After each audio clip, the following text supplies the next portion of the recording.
పరిశుద్ధ గ్రంథంలో నుండి నిర్గమకాండము 33వ అధ్యాయము.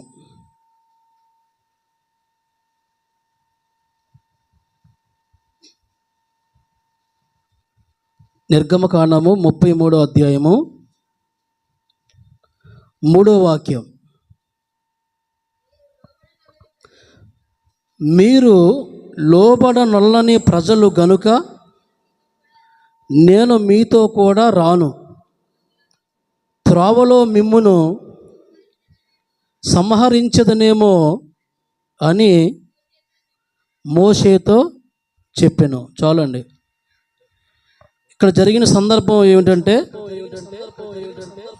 దాని ముందున్న అధ్యాయం కూడా మనం బాగా చదివితే అర్థమవుతుంది వాక్యం. ఇశ్రాయేలు ప్రజలు ఐగుప్తులో నుంచి కనాను ప్రయాణంలో ఒక చోటకు వచ్చి ఆగారు. ఎక్కడి వరకు వచ్చి ఆగారంటే సీనాయి పర్వతం దగ్గరకు వచ్చి అక్కడ కొన్ని రోజులు ఉండవలసి వచ్చింది. అయితే దేవుడు మోషేతో అన్నమాట ఏమన్నాడంటే, మీరు లోబడనొల్లని ప్రజలు గనుక నేను మీతో కూడా రాను. అప్పటి వరకు వాళ్ళతోనే ఉన్నాడు దేవుడు. మరి ఎందుకు రానంటున్నాడు? ఐగుప్తులో అద్భుత కార్యాలు చేశాడు, ఫరో యొక్క గర్వాన్ని అణిచివేశాడు, ఫరో సైన్యాన్ని నీటిలో ముంచేశాడు, ఎర్ర సముద్రం అడ్డొస్తే 2 ముక్కలుగా చీల్చాడు. కొన్ని ప్రాంతాల గుండా వెళుతున్నప్పుడు కొంతమంది రాజులు వీరిని వ్యతిరేకించి మా ప్రాంతం గుండా వెళ్ళకూడదంటే ఆ రాజులందరినీ నిర్మూలన చేసి వీరికి మార్గాన్ని ఏర్పరిచాడు. పగలు మేఘస్తంభముగా, రాత్రి అగ్నిస్తంభముగా వారి ముందర నడిచి వారికి త్రోవ చూపించాడు. ఆకాశము నుండి మన్నాను కురిపించాడు, బండలో నుంచి నీళ్ళు ఇచ్చాడు, కడుపు నిండా వాళ్ళకి భోజనం పెట్టాడు దేవుడు. దేవుని స్తోత్రం చెప్పండి. అరణ్యంలో తిండి దొరుకుతుందండి? అరణ్యంలో తిండి దొరుకుతుందా? తాగుతకి నీటి చుక్క దొరుకుతుందా? అలాంటి అరణ్య ప్రయాణంలో వారికి కడుపు నిండా తిండి పెట్టాడు దేవుడు. తాగడానికే బండలో నుంచి నీటి కాలువలు రప్పించాడండి. దేవుని స్తోత్రం చెప్పండి. నీరు ఏరులై ప్రవహించిననే వాక్యం ఉంటుంది. అసలు అరణ్యంలో నీటి చుక్క దొరకడమే కష్టం. అలాంటిది బండలో నుంచి నీటి కాలువలు రప్పించాడు. అనేక మంది రాజుల్ని ఎదిరించి వారిని నిర్మూలన చేసి వీరికి మార్గాన్ని ఏర్పాటు చేశాడు దేవుడు. ఐగుప్తు నుంచి కనాను వరకు వారి ప్రయాణంలో సీనాయి పర్వతం వరకు వారిని కంటికి రెప్పలా కాచి కాపాడుతూ వారిని నడిపించాడు. దేవుని స్తోత్రం చెప్పండి. ఎంత ఇష్టమండి బాబు దేవునికి ప్రజలంటే.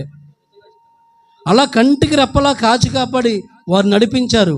వారు నడిచిన విధానం చూస్తే చాలా అద్భుతం అనిపిస్తుంది. వారి చెప్పులు తెగిపోలేదు, వారి బట్టలు పాతగిలిపోలేదు. వారిలో నిస్సత్తువు చేత తొట్టిల్లువాడు ఒక్కడైనను లేడు. దేవుని స్తోత్రం చెప్పండి.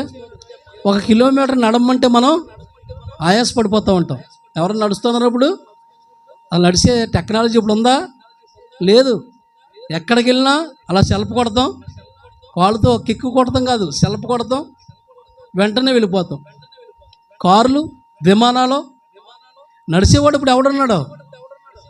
నడుస్తారు. ఎప్పుడంటే బలహీనమయ్యాక, కొన్ని వ్యాధులు బారిన పడ్డాక, ఒరే బాబు నువ్వు నడవాలని ఈ శరీరం సిగ్నల్స్ ఇస్తుంది. అప్పుడు దాకా మనం నడవం కదా. 1 కిలోమీటర్ నడిస్తేనే మనకు ఆయాసం వచ్చేస్తుంది. ఎండలో నడవలేం మనం. అలాంటిది ఇంచుమించుగా 40 సంవత్సరాల ప్రయాణం చేస్తే వారికి ఆయాసం రాలేదంటండి బాబు. వారిలో నిస్సత్తువు చేత తొట్టిల్లువాడు ఒక్కడైనను లేడనే మాట ఉంది. ఇంచుమించుగా 40 లక్షల మంది ఆ ప్రయాణం నడుస్తున్నారు. ఆ కనాను ప్రయాణంలో వారికి అలసట లేదంట, వారికి ఆయాసం రాలేదంట, వారికి నీరసం రాలేదంట. ఎందుకంటే ఎండ రాకుండా పగలు దేవుడు మేఘస్తంభంగా మారాడు. చీకటిలో ఎక్కడ వెళతారో, విషసర్పాలు ఎక్కడ భయంకరంగా కాటేస్తాయో చనిపోతారని తానే అగ్నిస్తంభంగా మారి వారి ముందుగా నడిచి వారికి మార్గాన్ని సిద్ధపరిచాడు. అంత అద్భుతంగా పోషించిన దేవుడు, అంత అద్భుతంగా నడిపించిన దేవుడు, అంత అద్భుతంగా వారికి తోడుగా ఉండి వారి వెన్నంటే ఉండి వారు నడిపిస్తూ వారిని కాపాడుతూ వచ్చిన దేవుడు ఇక్కడికి వచ్చేసరికి మోషేతో అన్నాడు, మోషే, ఈ ప్రజలతో నేను రానింకా, మీరు లోబడనొల్లని ప్రజలు కాబట్టి నేను మీతో రాను అంటున్నాడు దేవుడు. దేవుడు మనతో రాకపోతే మన జీవితం ఏంటో ఎవరైనా ఆలోచిస్తున్నారా? దేవుడు మనతో రాకపోతే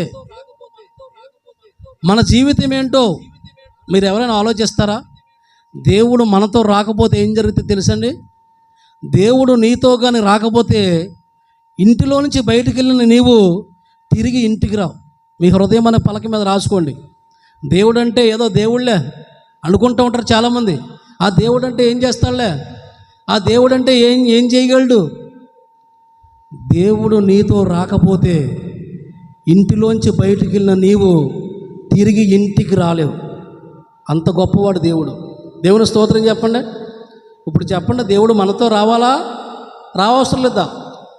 దేవుడు మనకు కావాలా వద్దా? దేవుడు మనతో రాకపోతే ఏం జరుగుతుందో దేవుణ్ణి బాగా ఎరిగిన బిడ్డలకు అర్థమవుతుంది. దేవునితో ముఖాముఖిగా మాట్లాడుతున్న వ్యక్తులకి, దేవునితో సహవాసం చేస్తున్న వ్యక్తులకి, దేవుణ్ణి అలింగనం చేసుకున్న వ్యక్తులకి అర్థమవుద్ది. అందుకనే దావీదుకి అర్థమయ్యేమన్నాడో, నీ సన్నిధిలోంచి నన్ను త్రోసివేయకు, నీ పరిశుద్ధాత్మ శక్తి నా యొద్ద నుంచి తీసివేయకు, నువ్వు లేకపోతే నా బ్రతకలేను, నువ్వు లేకపోతే నాకు బ్రతికే లేదన్నాడు 51 కీర్తనలో. ఆయనకు అర్థమైంది దావీదు గారికి, నువ్వు లేకపోతే నా జీవితం లేదు, నువ్వు నాతో రాకపోతే నా బ్రతికే లేదు. మరి మనకు అర్థమైందండి? మనకు అర్థమైందా? ఎప్పుడైనా ఆలోచిస్తున్నామా? రోడ్డు మీద ఎన్నో ప్రమాదాలు చూస్తున్నాం. ఎంతోమంది యాక్సిడెంట్లో చనిపోతున్నారు. ఎంతోమంది క్షతగాత్రులు తెల్లవారు లేస్తే పేపర్లో, టీవీల్లో, సోషల్ మీడియాలో కొన్ని వందల వేల మరణాలు నేను చదువుతాను, నా కళ్ళారా కూడా చూస్తాను. మరి ఇంకా మనం క్షేమంగా ఉన్నామంటే, మనం ఇంకా ప్రయాణంలో దేవుడు మనల్ని కాపాడుతున్నాడంటే దేవుడు మనతో ఉన్నట్ట లేనట్ట? ఉన్నట్టే. నువ్వు ఎన్నిసార్లు దేవుణ్ణి బాధపరిచినా, నువ్వు ఎన్నిసార్లు దేవుణ్ణి దుఃఖపెట్టినా, నువ్వు ఎన్నిసార్లు దేవుణ్ణి ఏడిపించినా ఆయన ఓర్చుకుని సహించుకుని నా బిడ్డతో నేను వెళ్ళకపోతే నా బిడ్డ జీవితం ఏమైపోద్ది, నా బిడ్డ క్షేమంగా ఇంటికి వెళ్ళాలని రాత్రనక పగలనక నీ వెంటే ఆయన తిరుగుతుంటే ఎవరండి దేవుని పట్టించుకునేది? ఎవరండి దేవుని గురించి ఆలోచించేది ఇంత బాగా? ఆయన ఆలోచనలు నీవైపే, ఆయన తలంపులు నీవైపే. నా బిడ్డ ఏమైపోతాడో, నా కుమార్తె ఏమైపోతాడో నేను లేకపోతే, నేను తోడుగా ఉండకపోతే, నా సన్నిధిని నా బిడ్డతో ఉంచకపోతే ఏమైపోద్దో, ఇంకా రక్షణ పొందలేదు, మారు మనసు లేదు, నా రక్తంలో కడగబడలేదని దేవుడు నీకు నిత్యజీవం ఇవ్వడానికే నిన్ను కాపాడుతూ వస్తున్నాడు తప్ప నీ జ్ఞానం కాదు, నీ భక్తి కాదు, నీ తెలివి కాదు, నీ యుక్తి కాదు. దేవుడు నీతో వస్తున్నాడు. అది చాలామంది గ్రహించరు. ప్రకృతి సంబంధులు ఆ విషయం గ్రహించరు, వారికి అర్థం కావు. దేవుని సంబంధులు ఆ విషయాలు గ్రహిస్తారు. తప్పు చేస్తే దేవుడు నాతో ఉండడేమో, దేవుడు నాతో రాడేమో, దేవుడు నాతో రాకపోతే నా జీవితం ఏమవుద్ది, నా కుటుంబం ఏమవుద్ది, నా భార్య పిల్లలు ఏమైపోతారనే ఆలోచన నేటి సమాజంలో ఏ ఒక్కరికి ఉండదండి. ఎందుకంటే దేవుడి గురించి అంత తీరికగా ఆలోచించే వాళ్ళు ఉన్నారు ఆ సమాజంలో. దేవుడి గురించి అంత బాగా ఆలోచించే వాళ్ళు ఉన్నారండి. ఆలోచించండి. అలాగ ఆలోచించే వాళ్ళు సమాజంలో తక్కువైపోయారు. అలాగే ఇశ్రాయేలు ప్రజలను కూడా కంటికి రెప్పలా కాపాడు. ఇశ్రాయేలును కాపాడు దేవుడు, కునుకడు నిద్రపోడు. వాళ్ళు ప్రశాంతంగా నిద్రపోయారు, చక్కగా ఉన్నారు వాళ్ళు. కానీ దేవుడు వారిని కాపాడే విషయంలో కునుకోకుండా, నిద్రపోకుండా రాత్రనక పగలనక వారిని కాపాడుతూ వస్తే 78వ కీర్తనలో 106వ కీర్తనలో వీళ్ళ హిస్టరీ రాస్తుంది. దేవుణ్ణి ఎలాగ బాధ పెట్టారో, దేవుణ్ణి ఎలా దుఃఖ పెట్టారో, దేవుడికి ఎలా కన్నీరు తెప్పించారో 78వ కీర్తన అంతా చదవండి, చాలా అద్భుతంగా ఉంటుంది.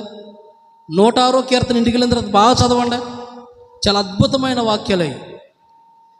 78వ కీర్తనలో ఉంటుంది, దేవుణ్ణి ఎన్నో మార్లు వారిని దుఃఖపెట్టారని, ఎన్నో మార్లు దేవునికి ఆయాసం తెప్పించినట్లుగా, దేవుణ్ణి దుఃఖపెట్టినట్లుగా, దేవుణ్ణి కన్నీరు తెప్పించినట్లుగా, దేవునికి సంతాపము కలిగించినట్లుగా 78వ కీర్తనలో క్లియర్గా రాయబడి ఉందండి. ఇంటికి వెళ్ళిన తర్వాత కావాలి చదవండి, ఇప్పుడు ఎవరు చదవకండి. తన బాహుబలమునైనను తన విరోధుల చేతిలోంచి వారిని బయటకు తెచ్చిన దినమును కూడా స్మరణకు తెచ్చుకోలేదంట, మర్చిపోయారంట. దేవుడు కోపం లేకుండా ఎందుకు తగ్గించుకున్నాడో 78వ కీర్తనలో ఉంటుంది.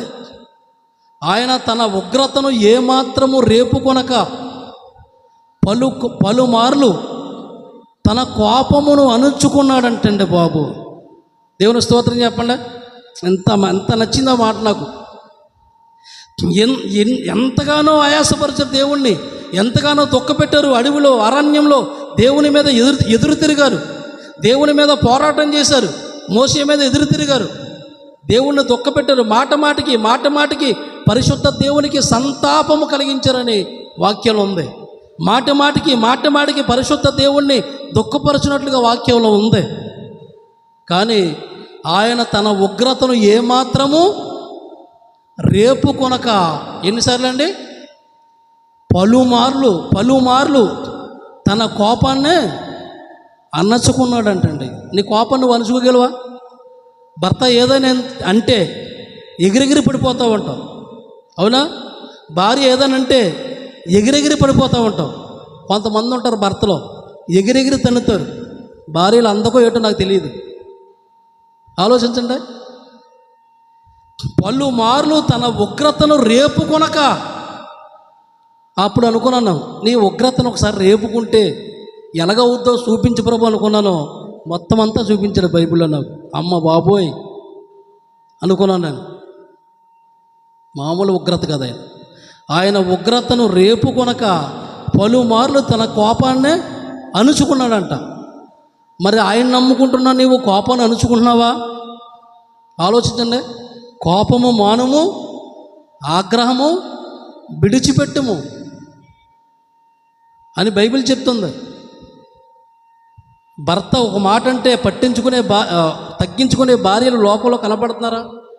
భార్య ఏదనంటే తగ్గించుకునే భర్తల లోకంలో ఎవరైనా కనపడతారంటే ఎవడో కనపడ్డా, తగ్గేదే లేదంటున్నారు. లోక సంబంధమైన పనికిమాల సినిమాలు చూసి దేవుడి దగ్గరికి వస్తే నిన్ను ఎలా తగ్గించాలో ఆయనకి తెలుసు, నీకు ఎలాంటి ట్రీట్మెంట్ ఇవ్వాలో ఆయనకి తెలుసు. ఎందుకు చేయట్లేదంటే తన కోపాన్ని అణుచుకుంటున్నాడు. బుద్ధిహీనుల అంతరింద్రియములు యందు కోపము సుఖ నివాసం చేస్తుందంట. ఒక్కొక్కడికి ముక్కు మీద ఉంటుంది కోపం. ఎక్కడండి? ముక్కు మీద కోపం ఉంటుంది. బుద్ధిహీనుడు అంటున్నాడు దేవుడు. నీకు ముక్కు మీద కోపం ఉంటే నువ్వు బుద్ధిహీనురాలు, నీకు ముక్కు మీదే కోపం ఉంటే నువ్వు బుద్ధిహీనుడవు. అసలు నీ దేవుడు కోపాన్ని అణుచుకున్నాడు, తన ఉగ్రతను ఏమాత్రము చూపకుండా. మరి నీకెందుకు కోపం? తగ్గించుకుని ఉన్నాడు కదండి దేవుడు. నువ్వు కోపంతో వెర్రబీగినంతసేపు నీ భర్త మారడు, నువ్వు కోపంతో వెర్రబీగినంతసేపు నీ భార్య మారదు, నువ్వు కోపంతో వెర్రబీగినంతసేపు నీ పిల్లలు మారరు.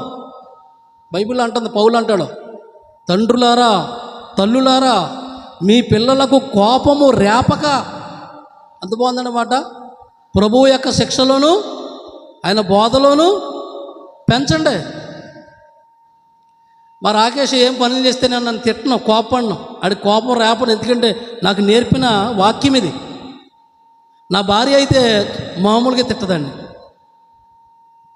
ఆడికి కోపం తెగరేపేద్ది. ఆడికి వాక్యం గురించి అంత అవగాహన ఉందా?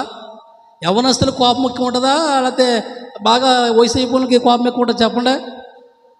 యవనస్తులకి చాలా కోపం, పట్టరానంత కోపం వచ్చేది దానికి. ఇంకా ఆగరాల్లో ఏదైనా గొడవ జరిగితే ఒక 5గురు ఆపిన ఆగరాల్లో 5గురిని గెంటుకుని వెళ్ళిపోతూ ఉంటారు. యవ్వనస్తుల్ని ఎలా డీల్ చేయాలో ప్రపంచంలో ఏ బుక్కు చెప్పలేదు, కానీ పరిశుద్ధ గ్రంథం చెప్పింది. దేవుని స్తోత్రం చెప్పండి. భార్య భర్తలు ఎలా బ్రతకాలో ప్రపంచంలో ఏ పుస్తకం చెప్పలేదు, కానీ పరిశుద్ధ గ్రంథం చెప్పింది. తల్లిదండ్రులు పిల్లలు ఎలా బ్రతకాలో ప్రపంచంలో ఏ పుస్తకం చెప్పలేదు, కానీ బైబిల్ గ్రంథం చెప్పిందండి. అందుకనే బైబిల్ బాగా చదవాలి. తండ్రులారా, మీ పిల్లలకు కోపము రేపక ప్రభు యొక్క శిక్షలోను ప్రభు యొక్క బోధలోను వారిని పెంచాలి. పిల్లలకు కోపం రేపితే ఏం చేస్తారు పిల్లలు చెప్పండి? వాళ్ళకి జీవితం అంటే ఏంటో తెలీదు, వాళ్ళకి బాధ్యతలు అంటే ఏంటో తెలీదు. నీ ఇష్టానుసారం నువ్వు పిల్లలను తిడితే కోపం ఇచ్చి వాళ్ళు ఏం చేస్తారంటే సూసైడ్ చేసుకుంటారు. ఆ మాట ఎందుకు చెప్తున్నానంటే పేపర్లో చూస్తున్నాను, టీవీల్లో చూస్తున్నాను. తల్లిదండ్రులుగా మన బాధ్యత ఏంటంటే నువ్వు బైబిల్ బాగా చదివి బైబిల్లో పిల్లల గురించి, పిల్లల్ని ఎలా పెంచాలి, పిల్లల్ని దేవుని వైపు ఎలా తిప్పాలి, పిల్లల్ని దేవుని ఎలా నడిపించాలని బాగా చదువుకుని నీ హృదయంలో భద్రం చేసుకుంటే అప్పుడు నీ పిల్లలు నీ మాట అంటారు. నీ వాక్యాన్ని నీ గుండెల్లో పెట్టకుండా నీ పిల్లలు నీ మాట వినాలంటే వినరు. నువ్వు ఏది విత్తుతావో అదే కోస్తావు అంది గలతీ పత్రిక 6వ అధ్యాయంలో. అందుకనే ఆయన ఉగ్రతను ఏమాత్రము రేపుకొనక పలుమార్లు తన కోపాన్ని అణుచుకున్నాడంట. ఎందుకు అణుచుకున్నాడు? ఎవరైనా చెప్పగలరా? ఎవరి కోసం అణుచుకున్నాడో చెప్పండి. వారు చేసిన వికృతమైన పనులకి, వాళ్ళు చేసిన దుర్మార్గమైన పనులకి దేవుడు ఫినిష్ చేసేయాలి. తన కోపాన్ని ఎందుకు అణుచుకున్నాడో, తన ఉగ్రతను ఎందుకు రేపుకోలేదు చెప్పండి? ఎవరి కొరకంటే ఒకనాడు దేవుడు అబ్రహాముకు వాగ్దానం చేశాడు. దేవుని స్తోత్రం చెప్పండి. అబ్రహాముకి, ఇస్సాకు, యాకోబులకు వాగ్దానం చేశాడు. ఆ వాగ్దానం అడ్డొచ్చింది ఆయనకి. దేవుని స్తోత్రం చెప్పండి. మనం అనుకో వాగ్దానం చేస్తాం, గొడవలు వచ్చినప్పుడు ఏం చేస్తాం? వాగ్దానం తీసి పక్కన పెడతాం. భర్త అంటాడు, నా జీవిత కాలం అంతా నిన్ను కంటికి రెప్పలాగా నిన్ను బాగా చూసుకుంటానంటాడు. వాగ్దానం చేశాడు. ఏదైనా తేడా వస్తే వాగ్దానం ఏం చేస్తాడు? తీసుకెళ్ళి వాగ్దానం లేదు, గేగ్దానం లేదు అని 4 బీగుతాడు. దేవుడికి మనకి ఎంత తేడా అండి బాబు. అందుకని ఆయన దేవుడు, మనం మనుషులు. అందుకని ఆయన మంచివాడు, మనం చెడ్డవాళ్ళం. అందుకని ఆయన పరిశుద్ధుడు, మనం పరిశుద్ధతను పొందుకోలేకపోతున్నాం. వాగ్దానం చేశాడు, అబ్రహాముకు వాగ్దానం చేశాడు. నా స్నేహితుడైన అబ్రహాముకు వాగ్దానం చేశాను, నా వాగ్దానాన్ని తప్పిపోకూడదని. ఎన్ని వికృత చేష్టలు చేసినా దేవుడు సహించుకుంటూ వచ్చాడండి. ఎందుకు? అప్పటి వరకు వారితో ఉండి అప్పుడే వీరు లోబడనలని ప్రజలు నేను వీరితో రానని ఎందుకన్నాడు తెలుసండి? 32వ అధ్యాయంలో చూడండి, ప్రారంభ వాక్యం 32వ అధ్యాయము ప్రారంభ వాక్యం. మోషే కొండ దిగకుండా తడువు చేయుట ప్రజలు చూచినప్పుడు ఆ ప్రజలు అహరోను వద్దకు కూడి వచ్చి, లెమ్ము, మా ముందర నడుచుటకు ఒక దేవతను మోకరుకు చేయుము. ఐగుప్తులో నుండి మమ్మల్ని రప్పించిన ఆ మోషే అనువాడు ఏమాయనో మాకు తెలియదు అతనితో చెప్పారంట. తర్వాత ఇంకా మనం కింద చదివితే, ఓయే ఇశ్రాయేలు, ఐగుప్తులోంచి నేను రప్పించిన దేవుడు ఇదే అన్నారంట. ఎవరినే? దేవుడు అప్పటి వరకు వారితో ఉండి ఆ క్షణమే ఒక నిర్ణయం తీసుకున్నాడు. నేను ఇంకా ఈ ప్రజలతో రాను, మీ దారి మీద అన్నాడు. మనల్ని కూడా దేవుడు నువ్వు చేసే పనులను బట్టి, నువ్వు చేసే క్రియలను బట్టి, నీకు వచ్చే ఆలోచనలు బట్టి నీతో కూడా దేవుడు, ఆ కుమారుడా, ఇప్పుడు దాకా నీతో నేను వచ్చాను, నువ్వు ఎక్కడికి వెళ్తే అక్కడికి వచ్చాను, ఇక నీకు నాకు కట్టెంక, నువ్వు వెళ్ళిపో అంటే వెళ్ళి నువ్వు మరలా క్షేమంగా ఇంటికి వస్తావా? చెప్పండి అమ్మా. ఎంతోమంది చనిపోతున్నారు, మనం ఏమైనా గొప్పవాళ్ళమేంటి, జ్ఞానవంతులమో పోని? నీతో నాకు సంబంధం లేదు, నీతో నేను రాను, ఇక నీ దారి నీదంటే నువ్వు ఇంటికి రావు.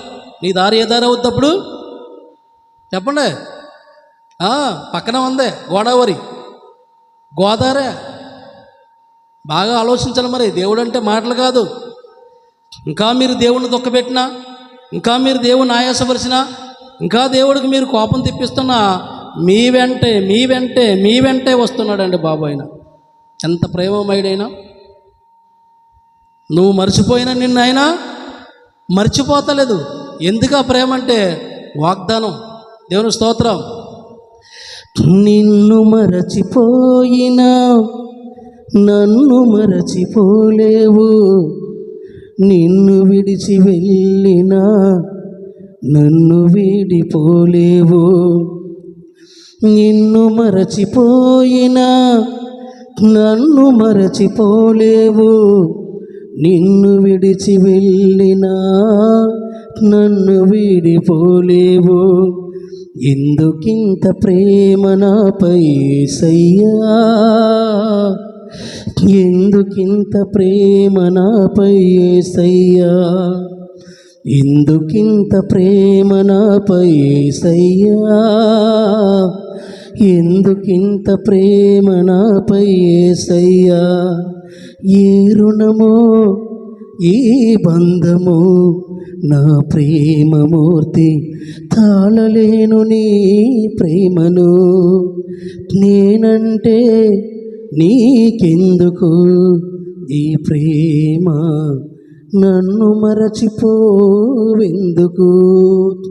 కష్టాలలో నష్టాలలో వ్యాధులలో బాధలలో కన్నీళ్ళలో కడగండ్లలో శోధనలో వేదనలో నా ప్రాణమైనవు నీవు. ప్రాణమా నా ప్రాణమా, ప్రాణమా నా ప్రాణమా. స్తోత్రం. మనల్ని మర్చిపోయిన దేవుడు మనల్ని మర్చిపోడండి. ఆయన విడిచిపెట్టి వెళ్ళిపోయినా మనం విడిచిపెట్టి వెళ్ళడం. ఒకవేళ వెళ్ళవలసి వస్తే నీ పరిస్థితి ఏమవుతుంది ఎప్పుడైనా ఆలోచించావా?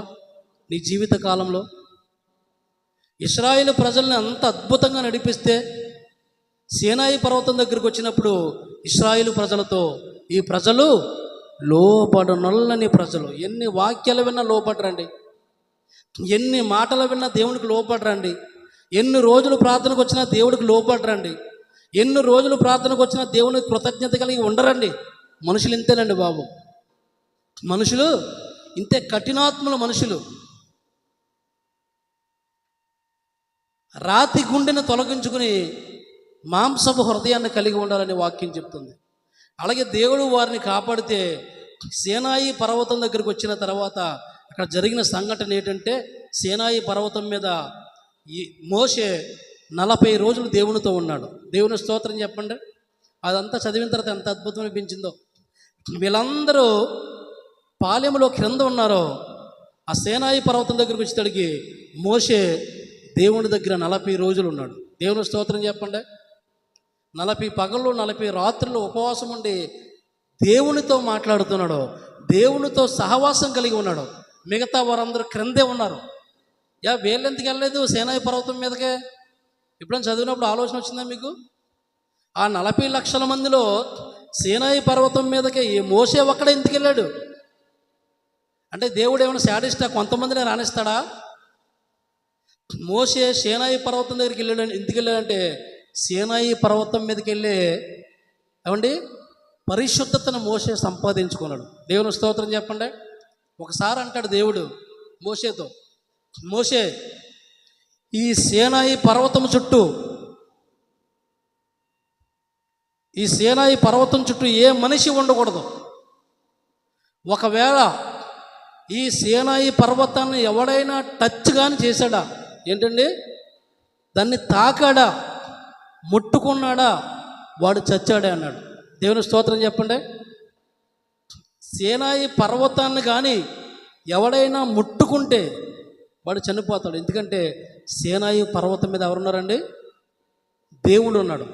దేవుని దగ్గరికి వెళ్ళాలంటే పరిశుద్ధత కావాలి, ఆత్మపూర్ణత కావాలి, పరిశుద్ధ అలంకారాలు ధరించుకోవాలి.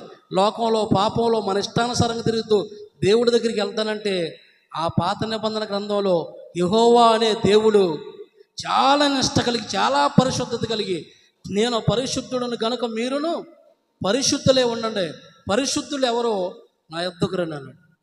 మన వాక్యం అన్నాం కదా మనం దోపార్తుల గురించి, అదనమాట. సీనాయి పర్వతాన్ని ఎవడు టచ్ చేసినా వాడు మరణశిక్షను పొందుతాడు, మరణశిక్ష. కాబట్టి మిమ్మును మీరు పరిశుద్ధపరచుకోండి అని దేవుడు హెచ్చరిక చేశాడు. అలాంటి సందర్భంలో నేరుగా మోషే సీనాయి పర్వతం ఎక్కాడంటే మోషేకి ఎన్ని గుండెలు అనకండి మీరు. మోషేకి ఎంత పరిశుద్ధత ఉందని ఆలోచించండి. దేవుని స్తోత్రం చెప్పండి. మోషేకి ఎంత తగ్గింపు, ఎంత దీనత్వం, ఎంత పరిశుద్ధత. దేవునిలాగా జీవించాడు కాబట్టి దేవుని దగ్గరికి వెళ్ళాడు. ఎందుకంటే ఆయనది ఎప్పుడు మోసేది క్రింద చూపు కాదు. ఇశ్రాయేలు ప్రజలందరిది కింద చూపు కాబట్టి కింద ఉండిపోయారు వాళ్ళు. మోసేదే చూపు చెప్పండి. మీరు క్రీస్తుతో కూడా లేపబడిన వారైతే పైనున్న వాటిని వెదకండి కానీ క్రిందున్న వాటి మీద మనసు పెట్టకండి అని కొలస్సీ పత్రిక 3:1-2 ఉంటుంది. అంటే క్రీస్తుతో కూడా లేపబడిన వారైతే పైనున్న వాటినే వెతుకుతారు, పైనున్న వాటి మీదే మనసు పెడతారు కానీ భూ సంబంధమైన వాటి మీద మనసు పెట్టరు. క్రింద చూపు ఏ చూపు అన్నారు పెద్దలు చెప్పండి, చెప్పాలి. క్రింద చూపు చెప్తా గట్టిగా చెప్పాలి. క్రింద చూపు పంది చూపు అన్నారు పెద్దలు. పంది ఎప్పుడైనా సరే పైకి చూసి ఎప్పుడైనా వెళ్ళిందని చూసారు మీరు? పందులు చూసారమ్మా మీరు? అబ్బాయి మన ఊర్లో లేవా? రండి నేను తీసుకెళ్తాను. పంది ఎప్పుడు క్రింద చూపే. ఇహలోక మాలిన్యాన్ని ఎప్పుడు అంటించుకుందామా, ఎప్పుడు అపవిత్రతలో దొరుకుదామా, ఎప్పుడు అపవిత్రంగా జీవిద్దామా, ఎప్పుడు బురద గుంట్లోకి వెళ్ళిపోదామా, ఎప్పుడు చెత్త చెదారం ఎక్కడ ఉంటుందో దాన్ని చూద్దామని ఎప్పుడు కింద చూపే పందిది. అందుకనే పంది చూపు క్రింద చూపు అన్నారు. క్రింద చూపు కానీ నేను చూస్తే మిమ్మల్ని అనలే. క్రింద చూపు కానీ నేను చూస్తే, క్రింద చూపులతో నేను ఉంటే ఇహలోక మాలిన్యం అంటుకుంటుంది. ఈ లోకంలో ఉన్న చెత్త చెదారం దరిద్రం అపవిత్రత పెంటంతా నాకు అంటుకుంటుంది క్రింద చూపు కానీ చూస్తే. ఎందుకంటే క్రింద చూపు పంది చూపు. అందుకనే నేనేం చేస్తానంటే క్రింద చూపు చూస్తే ఇవన్నీ నాకు అంటుకుంటాయేమో, నేను నా దేవునికి దూరం అయిపోతానేమో, ఆయన పరిశుద్ధాత్మ శక్తిని పోగొట్టుకుంటానేమని ఎప్పుడు క్రిందకు చూడను. ఉషా వచ్చిన వెంటనే నీళ్ళితే అంటది, అది కొట్టి దగ్గరికి ఎక్కడ అయితే అంటది, అది ఈతే అంటది. నేను వచ్చిన వెంటనే స్నానం చేసుకుని అన్నం కూడా తిన్నాం, కుర్చీలోకి వచ్చి ముందు బైబిల్ చదువుకుంటాను. దేవుని స్తోత్రం చెప్పండి. మొదలెట్టేసావా బైబిల్ అప్పుడే అంటది, ఏ పని చేయవా అంటది. అంటే కుటుంబ బాధ్యతలు నెరవేర్తించాలి. హానోకు అనే వ్యక్తి పిల్లలను కంటూ సంసారం చేస్తూ 300 సంవత్సరాలు దేవునితో నడిచినట్లుగా వాక్యం ఉంది. సంసార బాధ్యతలు ఏమంటే ఉన్నాయి కాబట్టి ఇల్లు కట్టాను. దేవుని స్తోత్రం చెప్పండి. చక్కగా వర్షంలో తడిసిపోయి ఏడ్చేవారు మా వాళ్ళందరూ, రగ్గులు కప్పుకునేవారు. భయంకరమైన వర్షం, పిచ్చిలు పడిపోయి ఎంత దీనస్థితి అంటే ఇలాంటి దీనస్థితి ఇంకెవరికి ఉండదేమో. రోడ్ల మీద చెట్ల కింద ఉన్న వాళ్ళే బాగా హ్యాపీగా ఉంటారేమో. అనుక్షణం క్షణక్షణం భయంతో ఈ బెడ్లు ఎప్పుడు మీదడిపోతాయో, ఇప్పుడు ప్రమాదంలో పడతామని బిక్కుమంట ఉన్నాం. అలాంటిది బాధ్యత కలిగే వ్యక్తిని కాబట్టి ఒక మంచి గృహాన్ని కట్టాను. దేవుని స్తోత్రం చెప్పండి. బాధ్యత లేని వ్యక్తిని అయితే కాదు. అయితే నాది ఏంటంటే ఫస్ట్ ఇంటికి వచ్చినా నేను ఎక్కడికి వెళ్ళినా పై చూపే. దేవుడు నాతో ఏం మాట్లాడతాడో, దేవుడి కొరకు ఈరోజు నేను ఏం చేయాలి, దేవుడి కొరకు ఈరోజు నేను ఎలా బ్రతకాలి, దేవుడి కొరకు ఈరోజు నేను పరిశుద్ధతను ఎలా కాపాడుకోవాలి అని ఎప్పుడు పైన వాటిని వెతుకుతాను. అందుకనే ఇశ్రాయేలు ప్రజలందరూ క్రిందే ఉండిపోయారు. మోసే సీనాయి పర్వతం దగ్గరికి వెళ్ళి 40 రాత్రులు 40 పగల్లో దేవునితో ఉన్నాడు. దేవునితో ఉన్నప్పుడు వీళ్ళన్న మాటలు ఇశ్రాయేలు ప్రజలు అహరోను దగ్గరికి వచ్చి, అహరోను ఏమయ్యా, అహరోను వినపడుతుందా? ఈ మోసే అనువాడు ఏమయ్యాడో మాకు తెలియదు, ఎక్కడికి వెళ్ళిపోయాడో మాకు తెలియదు. మనిషి అన్నవాడు ఇంకా రాలేదు, వాడు ఎక్కడికి పోయాడో మాకు తెలియదు. అయితే మా ముందర నడవడానికే మా కొరకు ఒక దేవతను చేయన్నారు. దేవతను చెయ్యరు ఎందుకన్నారంటే బాగా మనం చదివితే అర్థమవుతుంది బైబిల్.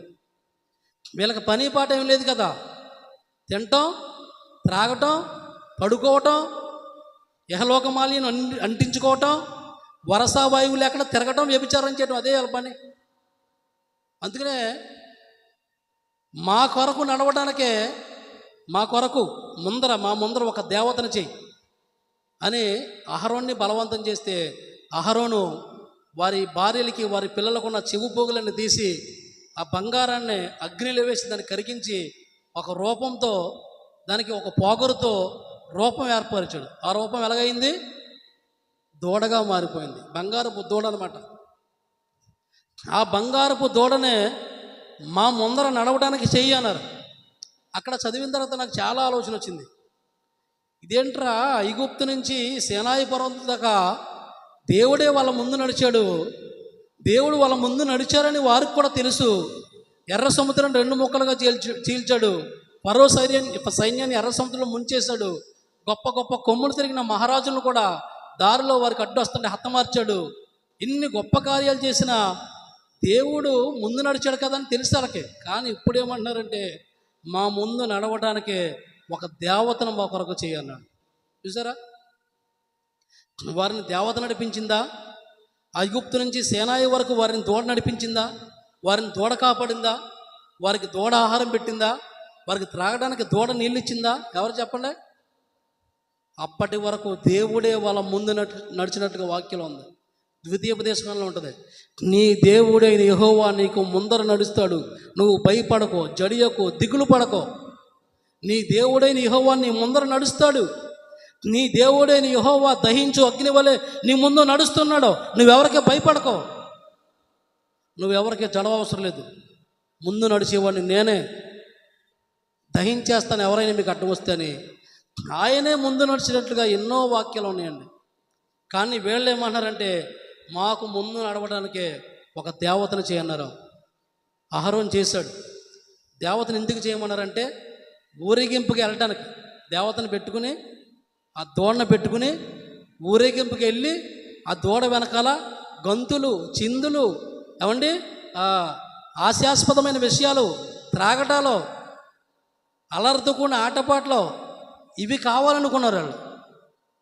అందుకనే దూడను చేసిన తర్వాత వారు అక్కడ వాక్యంలో రాయబడిన మాట అవన్నీ చదివించను. కానీ దూడను చేసిన తర్వాత ఏమన్నా తెలిసిన వాళ్ళు, దూడ ముందు వాళ్ళు నమస్కారం చేస్తూ డ్యాన్సులు వేస్తూ, ఓయి ఇశ్రాయేలు, ఐగుప్తులోంచి నిన్ను రప్పించిన దేవుడు ఇదే అన్నారంటండి బాబు.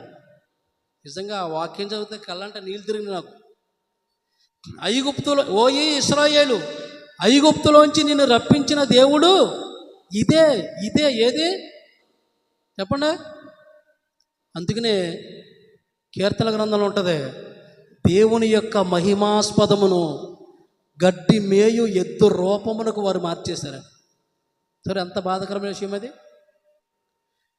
దేవుని యొక్క మహిమాస్పదమును గడ్డి మేయు ఎద్దు రూపమునకు మార్చి అదే దేవుడి కింద ఆరాధిస్తున్నారు. అలా జరిగినప్పుడు దేవుడు మోషేతో అన్నాడు, మోషే, కింద నీ ప్రజలు ఏం చేస్తారో చూడు. వాళ్ళు ఒక దూడను చేసుకుని ఆ దూడ ముందర నడవాలని కోరుకుంటున్నారు. ఐగుప్తులోంచి రప్పించింది మిమ్మల్ని నేను కాదంట, ఆ దూడే అంట. కాబట్టి ఆ దూడతో నడవండి మీరు. దేవుని స్తోత్రం చెప్పండి. కానీ నాతో మీకు పని లేదు. ఆ దూడతోనే కనాను దేశం వెళ్ళండి.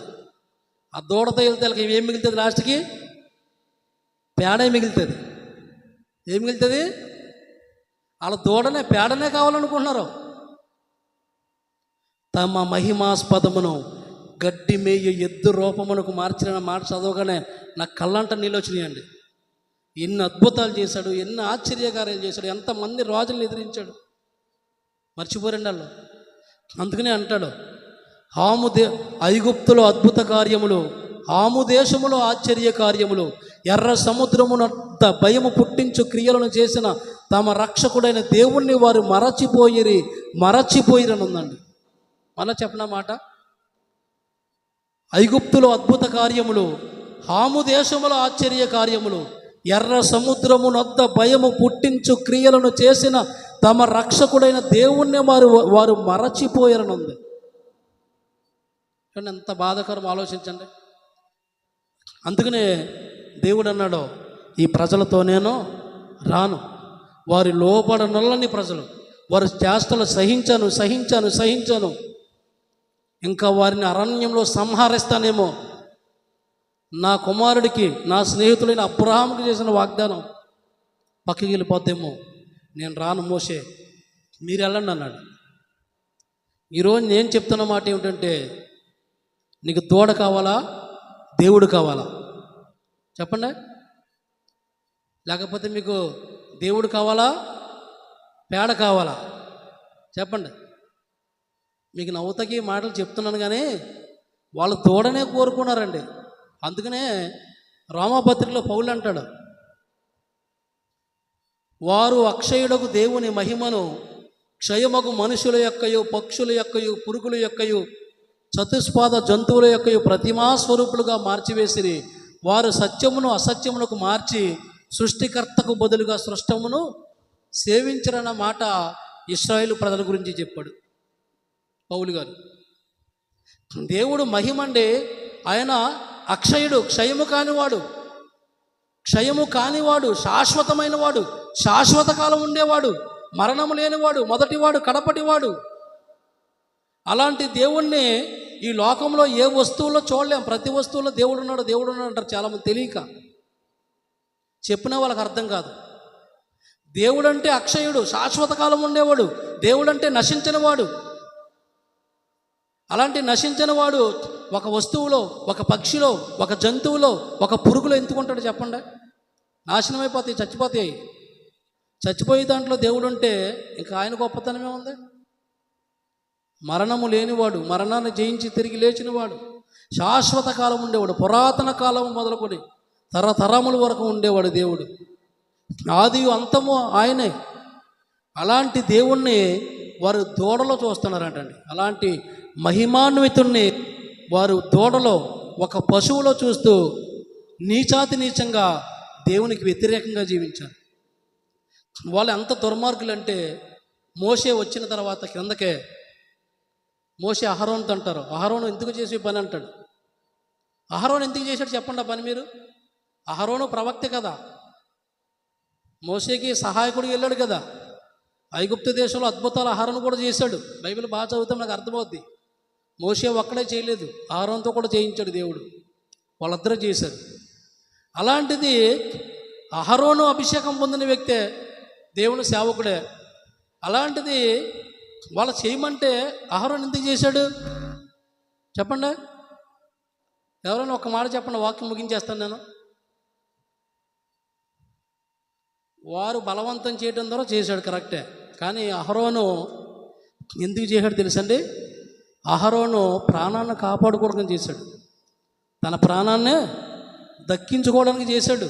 అంటే చంపేస్తారేమో అని మోషే అడిగినప్పుడు మోషే అంటాడు అహరోను ఎందుకు ఈ పని చేసావంటే, అహరోను అంటాడు, మోషే ఈ ప్రజలు దుర్మార్గులన్న సంగతి నీకు తెలుసు అంటాడు. చూసారా? ఎవరన్నా చెప్పండి. ఇప్పుడు ఆ మాట అంటే మీరు ఎవరైనా చర్చ మానేస్తాడు కొంపతీసి, బైబిల్లో వాక్యం అది. అహరోను అంటాడు మోషేతో, మోషే వాళ్ళు దుర్మార్గులన్న సంగతి నీకు తెలుసు కదా, ఆ దుర్మార్గతను బట్టి వారు నన్ను బాధ పెట్టారు, హింసించారు, కాబట్టి నేను చేయవలసి వచ్చింది అన్నాడు. ఎవరిని దుర్మార్గులు బాధ పెట్టినా, దుష్టులు బాధ పెట్టినా, కొంతమంది మతోన్మాదులు మనల్ని బాధ పెట్టినా మనం క్రీస్తుని గట్టిగా పట్టుకోవాలి. ఆఖరికి బ్రతుకుడు క్రీస్తే చావు అయితే లాభం అన్నారు. దేవుని స్తోత్రం చెప్పండి. అందుకనే బ్రతుకుడు క్రీస్తే చావు అయితే లాభమే అన్నాడు పౌలు గారు. కాబట్టి దేవుని విషయంలో మనం ఎవరో ఏదో హింసిస్తున్నారో, ఎవరో ఏదో బాధ పెడుతున్నారో, దేవుణ్ణి నమ్ముకోవద్దన్నారని హింసిస్తున్నారో, లేకపోతే సువార్త ప్రకటించొద్దన్నారని ఎంతమంది ఎన్ని చేసినా సువార్త పరిచర్య ఆగకూడదు. దేవుని స్తోత్రం చెప్పండి. దేవుణ్ణి తెలుసుకున్న మనం, మీరు సర్వలోకంలోకి వెళ్ళి సర్వ సృష్టికి సువార్తను ప్రకటించమన్నాడు. దేవుణ్ణి తెలుసుకున్న నీవు సువార్తను ప్రకటించాలి. బ్రతుకుడు క్రీస్తే చావు అయితే లాభం అని ఉండాలి. దేవుని ఉన్నతమైన పిలుపునకు కలుగు బహుమానం పొందవలని గురి యొద్దకు పరిగెత్తాలి. దేవుని స్తోత్రం చెప్పండి.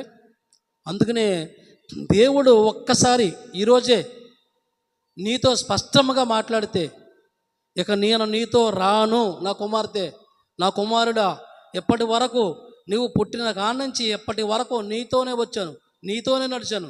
నువ్వెంతగా నన్ను బాధించినా, నువ్వెంతగా నన్ను దుఃఖపెట్టినా, నువ్వెంతగా నాకు కన్నీరు తెప్పించినా, నువ్వెంతగా నాకు కోపం తెప్పించినా, నా ఉగ్రతను ఏమాత్రం రేపుకొనక పలుమార్లు అణుచుకున్నాను నీ కొరకు. ఇంకా నువ్వు అదే జీవితం జీవిస్తే నీతో కూడా నేను రాను అంటే నీ పరిస్థితి ఏమవుద్ది ఈరోజు ఆలోచించమని దేవుడు హెచ్చరిస్తున్నాడు. కాబట్టి ఆలోచించి సమయమును పోనీయక సద్వినియోగం చేసుకొనొచ్చు అజ్ఞానుల వలె కాక జ్ఞానుల వలె మనం జాగ్రత్తగా నడుచుకోవాలి. ఆఖరి మాటలు. అప్పటి వరకు వారితో నడిచిన దేవుడు, అప్పటి వరకు వారిని కాపాడిన దేవుడు, నేను మీతో రాను అని దేవుడు వారికి చెప్పడం చూస్తున్నాం. ఆ 40 లక్షల మందిలో, ఐగుప్తులో 40 లక్షల మంది బయలుదేరారు. కనాను ఎంతమంది లేరు చెప్పండి? చిన్నపిల్లలు 20 సంవత్సరాల క్రింద వయసు వారు కాకుండా వాళ్ళని పక్కన పెట్టేయండి. 40 లక్షల మంది ఐగుప్తులో ప్రయాణం చేశారు. కనాను ఎంతమంది వెళ్ళారు చెప్పండి? ఇద్దరు వెళ్ళారు. దేవుని స్తోత్రం చెప్పండి. వాళ్ళిద్దరి పేర్లు ఏంటి? కాలేబు, యెహోషువ. ఎవరిని ఎందుకు వెళ్ళారంటే, దేవుడు మనతో రాకపోతే మన ప్రయాణం సాగదండి బాబు, సాగదు. గడ్డి పువ్వు వంటిది మానవాని బ్రతుకు, ఎప్పుడు రాలిపోదువో ఎప్పుడు కూలిపోదువో. గడ్డి పువ్వు వంటిది మానవాని బ్రతుకు, ఎప్పుడు రాలిపోదువో ఎప్పుడు కూలిపోదువో. నీటి మీద తేలినా బుడగ వంటి నీ బ్రతుకు, నీటి మీద తేలినా బుడగ వంటి నీ బ్రతుకు, ఎప్పుడు పగిలిపోవునో తెలియదురా నీకు, ఎప్పుడు పగిలిపోవునో తెలియదురా నీకు. యాత్రికుడా నీ పయనం ఎందాక ఒక్కసారి ఇటు చూడు, ఏమవునో నీ బ్రతుకు. యేసయ్య లేకుంటే సాగదురా నీ పయనం. దేవుని స్తోత్రం. అందుకనే ప్రతిరోజు లేచిన వెంటనే మోకాళ్ళు వేసి, ప్రభువా నీతో మాట్లాడే గొప్ప ధన్యత నాకు ఇచ్చావు, ఈ ప్రపంచాన్ని చూసే భాగ్యం నాకు ఇచ్చావు, నువ్వు నాతో ఈరోజు రావాలయ్యా, ఈ రోజంతా 24 అవర్స్ నువ్వు నాతో ఉండాలి అని ప్రార్థన చేసుకుని మనం ఎక్కడికి వెళ్ళాలి? బయట మన పనులకు వెళ్ళాలి. అలా కానీ వెళ్ళకపోతే కాపాడిన దేవుడు ఒక్కసారిగా నీతో వచ్చిన దేవుడు ఒక్కసారిగా నీతో రాకుండా స్టాప్ అయిపోతే నువ్వు మరలా తిరిగి ఇంటికి రావు. మీ హృదయం అనే పలక మీద మీ గుండెల్లో రాసుకున్న మాట ఇది. మీ గుండెల్లో రాసుకోండి ఈ మాట. నీతో కానీ రాకూడదని డిసైడ్ చేసుకున్నాడా? 2026 సంవత్సరంలో మనం నాతో రాకూడదని దేవుడు డిసైడ్ చేసుకున్నాడా? 2027లో నేను కనిపించను. అర్థమైందండి? మీతో రాకూడదని డిసైడ్ చేసుకున్నారా? మీరు కనిపించరు. కాబట్టి ఆలోచించండి. చాలా సీరియస్గా చెప్తున్న మాటలు. త్వరగా దేవుణ్ణి నమ్ముకోండి. పాప జీవితాన్ని విడిచిపెట్టండి, లోకాన్ని విడిచిపెట్టండి, యహలోక మాల్యాన్ని విడిచిపెట్టండి. లోకంలో ఉన్నదంతా శరీరాశ, నేత్రాశ, జీవపుటమం, పెంట. ఈ లోకానంతటి నేను పెంటతో పోల్చుకున్నాను పౌలు గారు. లోకంలో నాకేవేవి లాభకరములైనవో వాటిని నష్టముగా ఎంచుకున్నాడు ఫిలిప్పీ పత్రిక 3వ అధ్యాయంలో. లోకానంతటిని పెంటతో పోల్చుకున్నా అంట. లోకమంతా ఒక పెంట, లోకమంతా ఒక ఇహలోక మాలిన్యం, దరిద్రం, అపవిత్రత, అన్యాయం, అక్రమం, డంబం, మోసం, ఇవే లోకంలో ఉన్నాయి. అందుకనే 1 యోహాను పత్రిక 2వ అధ్యాయంలో అంటాడు, లోకంలో ఉన్నదంతా శరీరాశ, నేత్రాశ, జీవపుటము తండ్రి వలన పుట్టినవి కావు, అవి లోక సంబంధమైనవి. లోకం ఏర్పరచుకుంది. దేవుని చిత్తమును జరిగించేవాడు నిరంతరము నిలుస్తాడు. ఆఖరిగా నువ్వు దేవుని చిత్తాన్ని జరిగించే బిడ్డవైతే నీ మరణ దినము వరకు దేవుడు నీతో నడుస్తాడు. దేవుని స్తోత్రం చెప్పండి. దేవుని చిత్తాన్ని నెరవేర్చకుండా జీవిస్తే ఏ రోజు ఆయన నీ నుంచి వెళ్ళిపోతాడో, నిన్ను విడిచిపెట్టి వెళ్ళిపోతాడో, నీ బ్రతుకంతా చీకటైపోద్ది, అగమ్య గోచరంగా మారిపోద్ది. అసలు భూమి మీద ఉంటావో ఉండవో కూడా తెలియదు. దేవుడు అలా మన కంటికి రెప్పలా కాచి కాపాడుతుంటే ఎవరండి బాబు దేవుని అర్థం చేసుకునేది? ఎవరండి దేవుని మాటలు లోబడేది? ఎవరిని దేవుని కోసం బ్రతికేది? ఎవరండి దేవుని గుండెల్లో పెట్టుకుని దేవుని ఆరాధించేది? ఆలోచించండి. అందుకనే వాక్యం ద్వారా దేవుడు హెచ్చరిస్తున్నాడు. నడిపించిన దేవుణ్ణి కాదనుకున్నారు వాళ్ళు. కాపాడిన దేవుణ్ణి కాదనుకున్నారు, వద్దనుకున్నారు. మహిమాస్పదమును గడ్డిమేయ ఎత్తు రూపానికి మార్చేశారు. దూడను కావాలన్నారు, లోకాన్ని కోరుకున్నారు. లోకంలో ఉన్న పెంట, చెత్త, చెదరను కోరుకున్నారు. ఆఖరికి అన్ని లక్షల మంది కనాను వెళ్ళలేదు, కానీ ఇద్దరు కనాను వెళ్ళారు, కాలేబు, యెహోషువ. అందుకనే కాలేబు నిండు మనసుతో నన్ను అనుసరించాడని అంటది వాక్యం. దేవుని స్తోత్రం చెప్పండి. కాలేబు నిండు మనసుతో నన్ను వెంబడించాడు. నిండు మనసుతో దేవుణ్ణి ఎప్పుడైనా వెంబడిస్తున్నావా? సగం మనసేమో దేవునికి, సగం మనసేమో లోకానికే. మనం అలాగే ఉంటాం. సగం మనసేమో దేవునికి. ఆదివారం ఆరాధనలో, ప్రార్థనలో వాక్యాలు వింటాం, వాక్యాలు ధ్యానంతో చప్పలు కొడతాం, పాటలు పాడతాం. మిగతా రోజులు లోకమే. కానీ బైబిల్ అంటుంది, నీ పూర్ణ హృదయంతో, నీ పూర్ణ ఆత్మతో, నీ పూర్ణ శక్తితో, నీ పూర్ణ బలముతో, నీ పూర్ణ వివేకముతో నీ దేవుడైన యెహోవాను ప్రేమించి చూడు. మరణము వరకు నమ్మకంగా జీవించడానికి ఆయనే నీకు మార్గం చూపిస్తాడు, నీకు త్రోవ చూపిస్తాడు, నీ త్రోవను సరళము చేస్తాడు. ఈ కొద్ది మాటలు దేవుడు దీవించును గాక. ఆమేన్. ప్రార్థన చేసుకుందాం అందరం.